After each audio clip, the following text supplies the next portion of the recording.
ഹോങ്കോങ്ങിൽ നിന്ന് ഡൽഹിയിലേക്കുള്ള air India വിമാനത്തിന് സാങ്കേതിക തകരാർ. യാത്രാമധ്യേ സാങ്കേതിക തകരാർ കണ്ടെത്തിയതിനെ തുടർന്ന് വിമാനം ഹോങ്കോങ്ങിൽ സുരക്ഷിതമായി ഇറക്കി.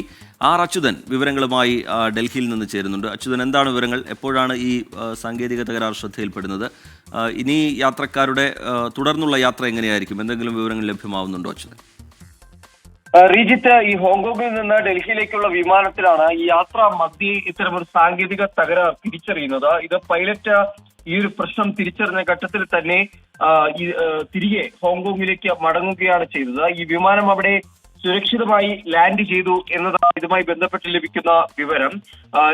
എയർ ഇന്ത്യയുടെ 315 എന്ന് പറയുന്ന ബോയിങ് 787 ഡ്രീംലൈനർ ശ്രേണിയിൽപ്പെട്ട വിമാനമാണ് ഇത്തരമൊരു സാങ്കേതിക തകരാറ് റിപ്പോർട്ട് ചെയ്യുന്നത്. പക്ഷെ ഇതൊരു ഏതുതരം സാങ്കേതിക തകരാറാണ് വിമാനത്തിൽ ഉണ്ടായത് എന്നെ സംബന്ധിച്ച ഒരു വ്യക്തതയും ഇതുവരെയും ഉണ്ടായിട്ടില്ല. ഇത് സംബന്ധിച്ച് എയർ ഇന്ത്യ അത്തരമൊരു വിശദീകരണം ഇതുവരെയും നടത്തിയിട്ടില്ല എന്നതാണ്. എന്തായാലും നിലവിൽ ഈ വിമാനം അവിടെ സുരക്ഷിതമായി ഇറങ്ങി, യാത്രക്കാർ സുരക്ഷിതരാണ് എന്നതാണ് ഇതുമായി ബന്ധപ്പെട്ട് ലഭിക്കുന്ന വിവരം.